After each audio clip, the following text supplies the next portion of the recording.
ಗೆಳೆಯರೇ ನಮಸ್ಕಾರ, ಹೇಗಿದ್ದೀರಿ ಎಲ್ಲರೂ? ಗೆಳೆಯರೇ, ಎಲ್ಲರಿಗೂ ಗೊತ್ತಿದೆ ಏನು, ನಿನ್ನೆಯಷ್ಟೇ ಸಿದ್ದರಾಮಯ್ಯನವರು ಈಗಾಗಲೇ ಹೈಕೋರ್ಟ್ನಲ್ಲಿ ಒಂದು ರಿಟ್ ಅರ್ಜಿಯನ್ನು ಸಲ್ಲಿಸಿದ್ರು. ಆ ರಿಟ್ ಅರ್ಜಿಯ ಪ್ರಕಾರವಾಗಿ ಅವರು ಏನು ಈಗ ಏನೆಲ್ಲ ಬೆಳವಣಿಗೆ ಆಗಿದೆ ಎಲ್ಲ ಚಾನಲ್ನಲ್ಲೂ ನೋಡಿರ್ತೀರಿ. ಹಾಗಾಗಿ ಅದನ್ನು ಇಲ್ಲೇನು ಪ್ರತ್ಯೇಕವಾಗಿ ಉಲ್ಲೇಖ ಮಾಡಲ್ಲ. ಮತ್ತೆ 29ನೇ ತಾರೀಕು ಈ ವಿಚಾರಣೆ ಮುಂದುವರಿಯಲಿದೆ. ಅಲ್ಲಿವರೆಗೂ ಏನು ಸಿದ್ದರಾಮಯ್ಯನವರಿಗೆ ಈಗಾಗಲೇ ವಿಶೇಷ ಒಂದು ನ್ಯಾಯಾಲಯದಲ್ಲಿ ಪ್ರತಿನಿಧಿಗಳ ನ್ಯಾಯಾಲಯದಲ್ಲಿ ಏನು ನಡಿಬೇಕಿತ್ತು ವಿಚಾರಣೆ, ಅದು ಕೂಡ ನಾಳೆ ನಡೆಯೋ ಹಾಗಿಲ್ಲ. ಅಂದರೆ ಇಲ್ಲಿ ಸ್ಟೇ ಸಿಕ್ಕಿದೆ ಅಂತ ಯಾರು ಅಂದ್ಕೋಬೇಡಿ, ಇಲ್ಲಿ ಸ್ಟೇ ಸಿಕ್ಕಿಲ್ಲ, ಅದನ್ನು ಮುಂದೂಡಿ ಅಂತ ಹೇಳಿಬಿಟ್ಟು ಹೈಕೋರ್ಟ್ ಹೇಳಿದೆ. ಹಾಗಂತ ಹೇಳಿಬಿಟ್ಟು ಯಾರಾದರೂ ದಡ್ಡರ ಥರ ಸ್ಟೇ ಸಿಕ್ಬಿಟ್ಟಿದೆ ಸಿದ್ದರಾಮಯ್ಯ ಅವರಿಗೆ, ಅಲ್ಲಿ ಏನು ಇಲ್ಲ ನಾಳೆ ಇದು ವಿಚಾರಣೆ ಅಂತ ಅಂದ್ಕೊಂಡ್ರೆ ಅದು ನಮ್ಮ ತಪ್ಪಾಗುತ್ತೆ. ಹಾಗಾಗಿ ಅದನ್ನು ನಿಮಗೆ ತಿಳಿಸ್ತಾ ಇಲ್ಲಿ ಇನ್ನೊಂದು ಇಂಟ್ರೆಸ್ಟಿಂಗ್ ವಿಷಯಕ್ಕೆ ಬರೋಣ. ಆ ವಿಷಯ ಏನಂದರೆ, ನಾವೆಲ್ಲರೂ ಅಂದ್ಕೊಂಡಿದ್ದೇವೆ ಈ ಸಿದ್ದರಾಮಯ್ಯನವರು ಎಲ್ಲದರಿಂದ ತಪ್ಪಿಸ್ಕೊಂಡ್ರು ಅಂತ. ಆದರೆ ತಮ್ಮ ಪಕ್ಷದಲ್ಲಿಯೇ ಕೆಲ ನಾಯಕರು ಈಗಾಗಲೇ ಕಾಯ್ತಾ ಕುಳಿತುಕೊಂಡಿದ್ದಾರೆ.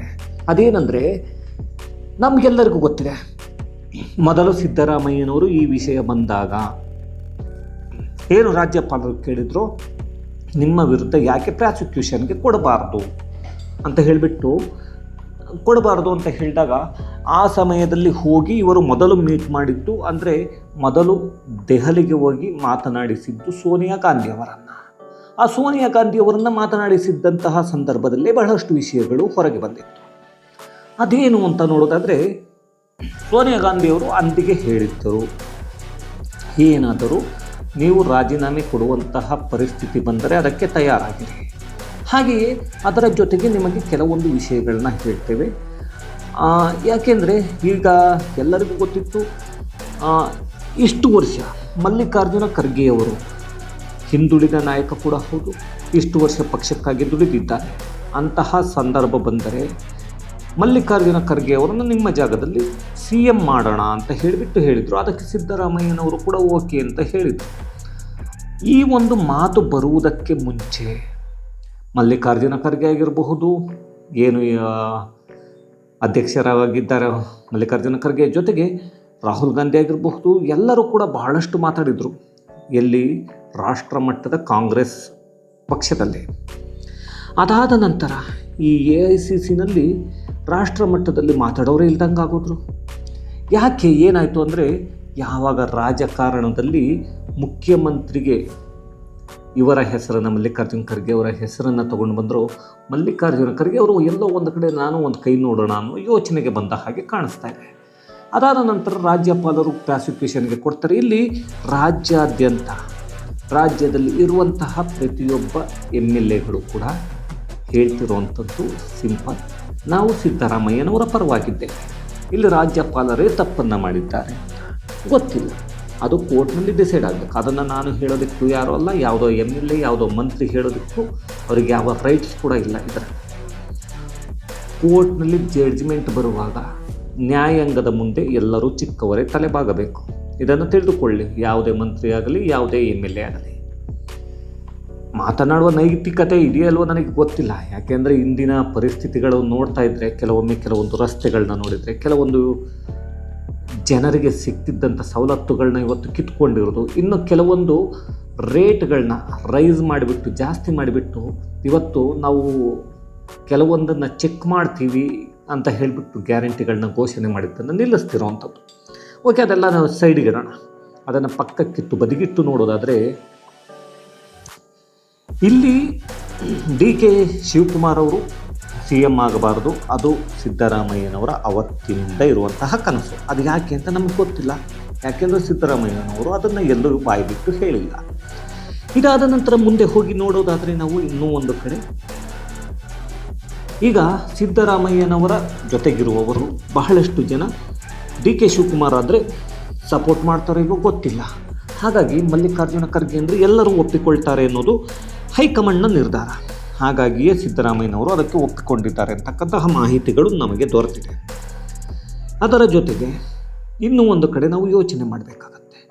ಇಲ್ಲಿ ಕಾಂಗ್ರೆಸ್ನ ಪ್ರತಿಯೊಬ್ಬ ನಾಯಕನೂ ಕೂಡ ಪ್ರತಿಭಟನೆಯನ್ನು ಮಾಡ್ತಾ ಇದ್ದಾರೆ. ಹಾಗೆ ಎಲ್ಲರೂ ಸಿದ್ದರಾಮಯ್ಯನ ಪರ ನಿಂತಿದ್ದರೆ ಹೈಕಮಾಂಡ್ ಹಾಗೆಯೇ AICC ಅಧ್ಯಕ್ಷರಾದಂತಹ ಮಲ್ಲಿಕಾರ್ಜುನ ಖರ್ಗೆ ಅವರು ಒಂದು ಮಾತನ್ನು ಹೇಳ್ತಾರೆ.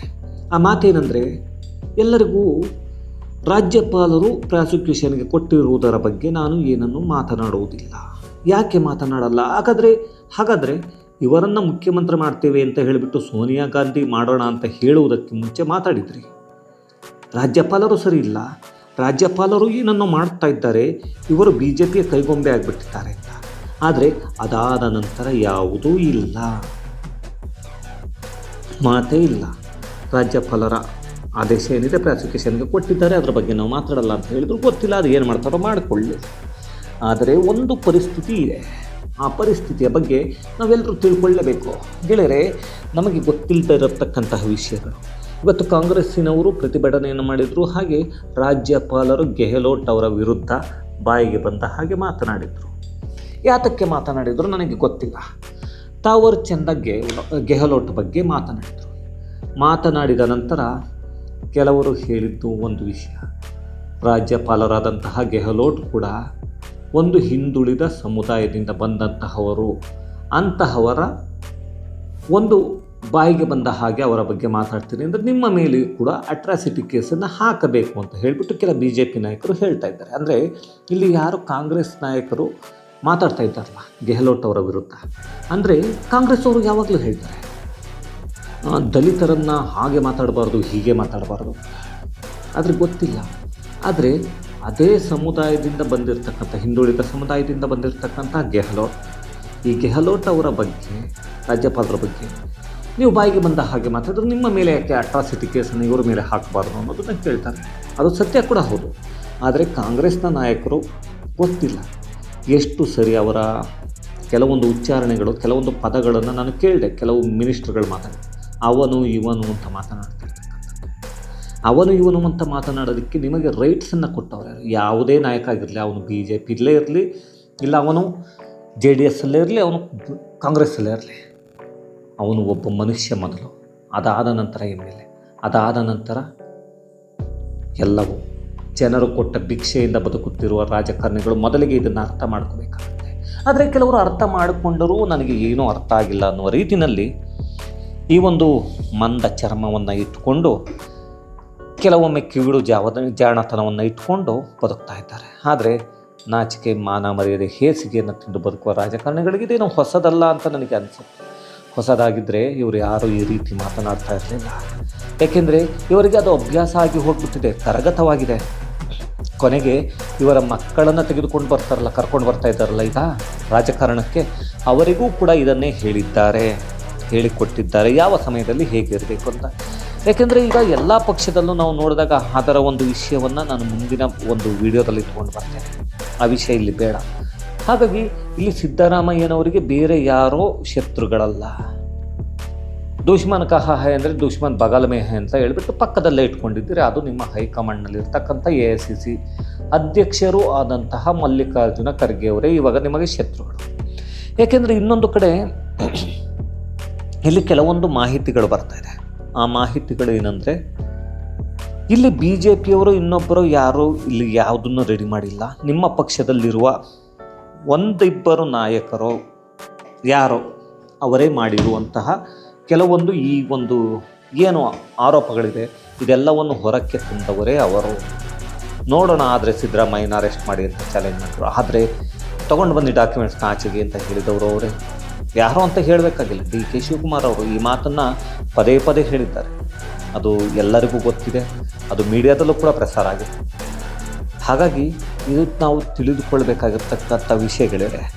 ತಿಳಿದುಕೊಳ್ಳದೆ ನಾವು ಬೇರೆಯವ್ರನ್ನ ಬೈಕೊಂಡು ಓಡಾಡ್ತಾ ಇದ್ದರೆ ನಮ್ಮಲ್ಲಿ ಇರ್ತಕ್ಕಂಥ ಹುಳುಕುಗಳು ಏನಾಗಿದೆ ಅನ್ನೋದು ನಮಗೆ ಗೊತ್ತಾಗೋದಿಲ್ಲ. ಹಾಗಾಗಿ ನಿಮ್ಮ ಪಕ್ಷದಲ್ಲಿ ಇದ್ದಾರೆ ನಿಮ್ಮ ಶತ್ರುಗಳು, ಅದನ್ನು ಸರಿ ಮಾಡಿಕೊಳ್ಳಿ ಅಂತ ಸಿದ್ದರಾಮಯ್ಯನವರಿಗೆ ಹೇಳ್ತಾ, ನಮ್ಮ ಮುಖ್ಯಮಂತ್ರಿಗಳಿಗೆ ಗೊತ್ತಿಲ್ಲ ಮುಂದೆ ಏನಾಗುತ್ತೆ ಅಂತ ಹೇಳಿಬಿಟ್ಟು 29ನೇ ತಾರೀಕರವರೆಗೂ ಕಾಯ್ದು ನೋಡೋಣ. ಹಾಗಾಗಿ ಆ ಒಂದು ವಿಷಯವನ್ನು ತರದೆ ಈ ಒಂದು ಸ್ಪೆಷಲ್ ಆಗಿರ್ತಕ್ಕಂಥ ಈ ವಿಷಯವನ್ನು ಇನ್ನೂ ಸದ್ಯಕ್ಕೆ ಯಾವುದೇ ಚಾನಲ್ ಇಲ್ಲಿವರೆಗೂ ಪ್ರಸಾರ ಮಾಡಿದಂತೆ ನನಗೆ ಕಾಣಿಸಿಲ್ಲ. ಮಾಡಿದರೆ ನಮಗೆ ಗೊತ್ತಿಲ್ಲ, ನಾನಂತೂ ತುಂಬ ಕಡಿಮೆ ಸ್ವಲ್ಪ ಟಿವಿಯನ್ನು ನೋಡೋದು. ಹಾಗಾಗಿ ನಿಮಗೇನನ್ಸುತ್ತೆ ಅನ್ನೋದನ್ನ ಈ ಒಂದು ಕಮೆಂಟ್ನಲ್ಲಿ ತಿಳಿಸಿ. ಮತ್ತೆ ಮುಂದಿನ ವಿಡಿಯೋದಲ್ಲಿ ಸಿಗೋಣ. ಅಲ್ಲಿವರೆಗೂ ಧನ್ಯವಾದಗಳು. Thank you very much.